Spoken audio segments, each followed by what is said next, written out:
Welcome, bienvenue, welcome to another Cladding Matters. With me, I have the stalwarts of the Cladding Matters Massive. That's Hamish McLay of Surgical Convey, Steve Day of Building Safety Scheme.org, and of course, Wendy Gibson of the First Time Buyers Club. Now, you might think that after all the information that we've disported to you over the last few weeks and months, that it'd be all calming down and there'd be a lack of new information coming to the fore. But apparently, Steve tells us that's not the case. But more on that later. First of all, for our initial opening salvo, Hamish. What was rather interesting this week, and I don't understand why there was a need for such comparisons. But again, it was one of those narratives that somebody came out with, who admitted to the fact that if they weren't having to pay for cladding, a lot of these builders would be able to build an extra 180,000 houses. Now, what the statement didn't reveal was what state they would be in when they built them, whether they would actually be risk-free, whether they would be sort of have manufactured materials which had had fire tests carried out on them, and whether in fact the fire would be prevented in any way at all, and they were going to be able to meet the obligations under whatever the sort of the planning regulations happen to be relative to the building control. Now, none of that was disclosed. Unfortunately, one of the sad things is, and this becomes more apparent as people start carrying out, and it's not, bearing in mind it's not happening very quickly at all, anything like as quickly as it needs to happen. A little bit like the build program. There isn't exactly an acceleration in terms of the build program any more than the remediation program, both of which are very, very important. However, in order to remediate, repair, certain aspects of cladding need to be removed. Now, you can come to a conclusion prior to the removal, but it's only when you take away what's on the outside, you see what's on the inside, and you find out exactly how many corners have been cut. And this is something which is pushing the costs further and further up, which means more requires remediating than they ever thought in the first place. Wherever are they going to find the money to do all of this? Well, so many corners appear to have been cut, and surprised they aren't all circular. Steve, what news from the front? I'm going to sit back and get my popcorn now. Well, so I don't know if the viewers have, been following the shenanigans at the Olympic Village, but of course, back in 2012. Everyone was hopeful. It was a new age of great optimism for the UK. I remember it well. Everybody was very upbeat. That's right. Well, little did we know, the builders were also having a good time. They were busy cutting corners in the run up to the Olympics with the Olympic Village. Well, this week, it's all come out. £432 million worth of defects have been found at the Olympic Village. Oy vey. Yeah. And, that's a big problem because you get to the stage where how many defects are there and how many other things may be found. This is all hidden. And the fact is, the government have put down £5 billion. If one development's going to take £132 million out of it, then what are we looking at for the rest? And how many thousands of locations did you said early on that were suspected with having cladding issues? Can you remember that figure? Well, we know there's 10,000 buildings above 18 meters. Right. So if we say, some of the buildings between 11 and 18 meters have cladding too. But if you say, well, the ones above 80 meters definitely, most likely will. Therefore, how many of those 10,000 have got not just the cladding, but the internal issues? And of course, if you've got a very large building and you've got, this level of defect, you've got serious potential structural concerns as well with these very tall buildings. And, you do wonder what the lifetime of the buildings really are, because not just fire safety now, this is the internal walls. And I think more will come out in this story. But the point is, the point you said to me earlier was they could well take the cladding off and find that beneath it the walls are crumbling. yes, exactly. These buildings were never meant to be forensically examined to the state we're doing on the post-Grenfell building crisis. You know, you're literally taking off the entire front wall of a building and then exposing all the internal walls. And the problem there is if you see a crack, you can't unsee it. You know, there are at least some rules of that the builders have to follow. So, yeah. And you know, this is news from the Olympic Village, but back when we started sort of looking into this crisis, there was a massive 80 million cityscape building in Croydon that had similar internal defects. And you know, these cost escalations can blow up the public funding and blow up in some ways the developer funding. So we need to spread the risk against the whole construction industry, try and get the polluters, the ones that are really breaking the law, not through a levy, but actually get them to pay in full for each defective building, which decreases the effort on the levy, and then spread the word levy as wide as possible, including those cladding manufacturers who've largely got away with this. I didn't think they'd been affected at all. I thought they'd got away scot-free.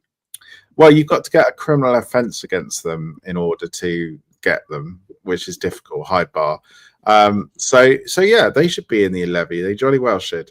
But needs to be a wide levy because these cost escalations, it's like, I don't know, that game of Minesweeper. I don't know if you remember that, but you know, you're in your screen and there's another bomb. Well, how many bombs are there and how's the government going to fund it?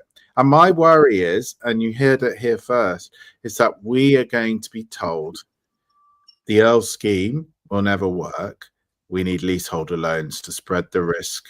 And the leaseholders and the homeowners will end up bailing out a huge bill and say, there's no other way. There's no way we can get the builders to push them all out of business. There's no way we can, you know, do this via a levy. You're going to have to pay. That's my worry. And that is exactly where I could see this going. So I think we need to stand up and say the Earl scheme is the way out of this. And it does actually allow the risk to be spread across the industry. And more importantly, it means that for future builds, there's a very strong and here's the question I have for you before I pass on to dear Wendy is that would have teeth, wouldn't it? Because the problem we've got now is all the teeth appear to have been filed down. Yeah, no, you're liable forever. And if you have broken the law of construction, then you'll pay again and again and again until you've got that right. And, you know, at the moment, the builders sort of hiding behind warranties. They're hiding behind, you know, limitations, which sort of times out the amount of time you can go and get justice. And also, frankly, hiding behind the courts because, you know, not everyone's up for a massive court fight against builders with loads of money and very good lawyers. Yeah, they just can wear you down. That. So this is consumer protection legislation, just like your car. Your brakes fail. It's embarrassing for the manufacturer, and it does the same for buildings. That's what we need. We get that in. All of this goes away. Wendy, it must be entirely frustrating for you knowing that there's a huge glut of places where people could potentially buy their first home, but they're just at the moment unsuitable for human habitation on fire risk grounds. Absolutely. I am quite concerned about the fact that all of these homes where we are finding existing faults to, and potentially also faults that we haven't yet discovered, they're going to end up being removed out of our housing stock. So at the moment, it feels like we're going to be losing housing stock quicker than we can replace it. The government is only they're only promising 1.5 million new homes over the next 5 years. That's not going to be enough when you consider the numbers of the homes that are affected by this cladding issue. It's not going to even break even by the end of it. I mean, it worries me that every successive government, and we've had a damn fair few of them recently. I'm almost getting a bit punch drunk by the number of times I see a brand new chancellor appear.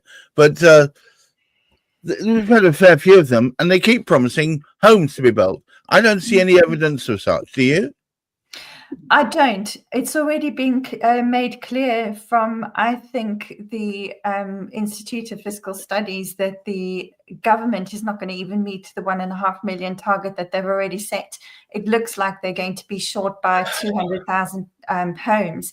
So how they're going to make the deficit, I don't know. And this really raises concern, because if they are putting pressure on the house builders to build these homes, it does beg the question whether there's conflict of interest. They're going to allow a lot of corner cutting even further and turn a blind eye to it just to get delivery of these homes.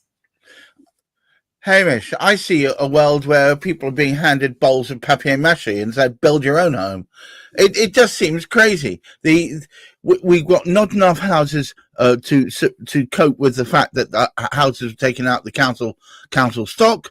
The houses that are being built aren't up to standard, and we're capturing more and more by lifting up the pretty frock.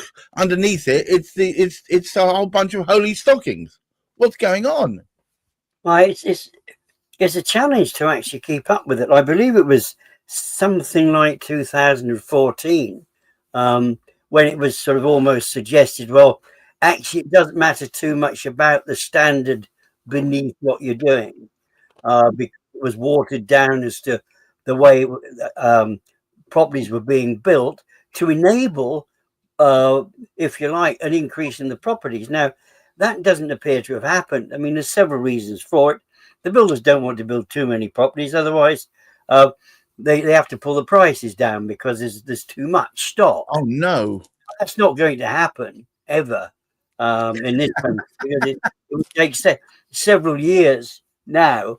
I mean, if we spent 10 years and we built that 300,000 for 10 years, right, we would still have inadequate stock to support the number of homeless, the numbers, particularly those on lower incomes, finding somewhere to actually, whether it be social housing, whether it be sort of ownership of sort of housing stock. The trouble is, if you like, things were hidden. Well, we know that in fact they were hidden well before that, but they were almost given sort of carte blanche to just go ahead and get away with this poor sort of quality of manufacture. And we still continue with this. We don't have enough control over the build that's going on. And I mean, one of the things that does concern me is, whilst this work is going on, the risk remediation work, who is actually watching out for the quality of that remediation only? Because we found out what happened. We got some perfectly adequate architects planning these buildings, saying what materials need to be used. And then what happens, of course, the builder, the developer gets hold of these and they change their mind. Now, the developer might change, and along comes the builder, and they couldn't get hold of that real material they wanted to because there's a shortage. Oh, but we can have this one. It hasn't been tested, but it won't matter because nobody will notice because it gets covered up anyway. And fortunately, if we get too much of that going on, and what we've actually sort of found, I think this is evident from Steve's point of view, is the fact that too many materials that even the cladding manufacturers have been offering to builders to use have inadequate testing on them. But I think the worst of the lot, had the builders taken into consideration, we go back to 2018, 2019, when these initial revelations were being made, had the builders at the time, Barrett's in Steve's particular sort of case, taken on board the fact that remediation needed to be carried out, it would have been significantly lower in cost. And what we've found now, as Steve has indicated, we're looking deeper and deeper and deeper into what has gone on, and people are looking that much more closely because the builders themselves shot themselves in the foot. Well, Steve, this appears to be an old story that keeps repeating. It's almost as if we're not learning by our previous mistakes. Well, I mean, if you think about it, the government has allowed them to leave combustible material that's untested on buildings, to basically cut down what's required. So what's the government saying? Well, they're saying, we're going to help you out. We're going to water down the remediation standard. We're going to also water down probably planning regulations and so on, all to basically do what they did before. I think it was Labour that actually watered down the regulations. Yes, I believe it was. In 2006, to have combustible stuff on buildings of our size, 80 metre plus, in the first place, only ever allowed for 6 years. So, you've got to ask yourself, why are Labour so intent on watering down building in this country? And what's going to change? Not much, unless we basically say enough is enough or another disaster happens. And, Grenfell could easily repeat. And it just takes one of these remediated buildings that have been watered down in terms of the standard of remediation to go up. And then the whole thing comes crashing down. And I think this 432 million bill has also probably caused a bit of a worry behind closed doors. And interesting, one of the freeholder lawyers actually got back to me on LinkedIn. And they said the freeholders are arguing behind the scenes to have PAS actually look at building regulation breaches at the time of construction. So I think it's not just us calling for this. They might be doing it behind closed doors with the government, but I think there is a growing acceptance that this watered down standard ain't going to cut it. And we need to do something about it now, because every remediation that happens is a disaster. Well, it appears to me that if action isn't taken to recognize the fact that buildings could well be crumbling away behind the scenes, we're going to find it off when we take their pretty frocks off, and not so pretty, in fact, that the amount of money allocated for this scheme is pitiful compared to the 10,000 locations that we know of that will probably need remediation. Hamish, would you take us home, please? Well, I was going to ask the question of Wendy, really. What is happening to the housing stock? Is it, it's obviously a challenge already with what we found out. And a lot of people don't want to admit. You can imagine this. Does somebody want to actually stand up and say, well, yeah, I know there's something wrong with our cladding. I don't want to say anything because I want to lose 100 grand. If I open my mouth, I'm 100 grand worse off. I don't want to say anything. But what is actually happening at the moment is quite clear that homeowners or potential homeowners are actually losing faith in flats, in owning flats. And if you track the price of homes, as in split it out between the price of houses and the price of flats, and that gap between the two is widening, the value of flats is not growing at the same rate that the value of houses is growing. And to me, that is a clear indicator that there's less appetite to buy and live in a flat. Why would there be less appetite to buy and live in a flat? Well, if this cladding issue isn't one of those factors, then I don't know what is. I really do feel as though the general public are losing faith in flats themselves, which is challenging, because in certain areas, particularly like in London, you need flats, you need high density living to house the population in the space that they have. So it really feels like things are pulling in two different directions.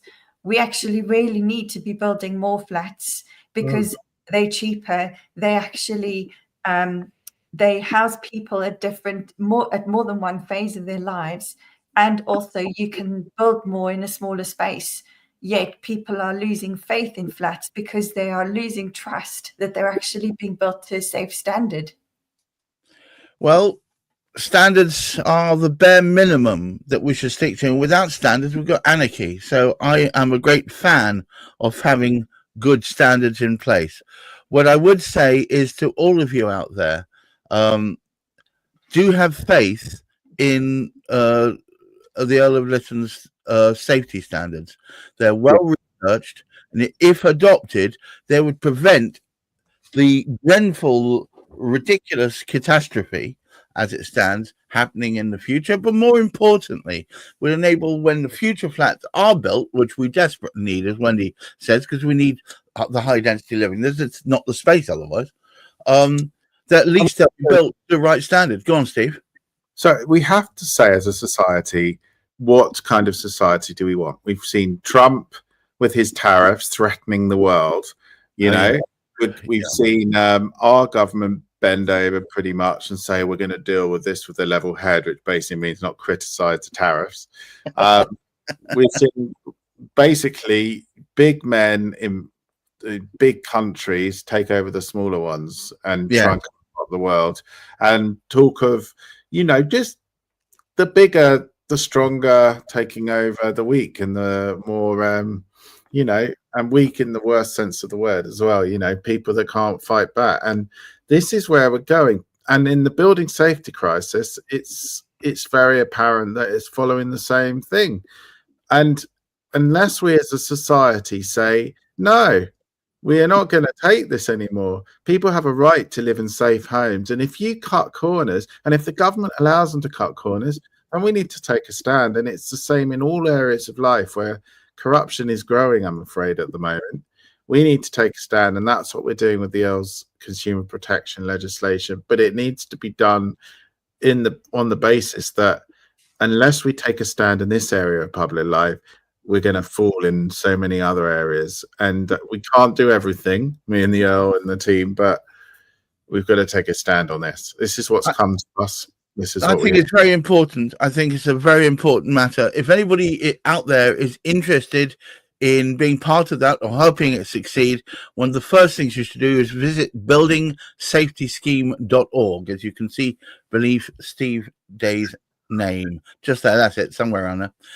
But it just remains for me to thank Hamish McLay, Surge Convey, Wendy Gibson, the First Time Buyers Club, and of course Steve Day of the buildingsafetyscheme.org. And I thank all of you for sticking with us as we battle on through trying to represent this not well enough represented concept and idea that we should all have a minimum level of building safety. Until next week, keep your feet on the ground, keep reaching for the stars, and let's all vote for the Earl of Lytton's safety scheme. Until next week, goodbye. Goodbye. There's a tale about some folks with hammers and some nails. They'll polish through the moon, but their word always fails.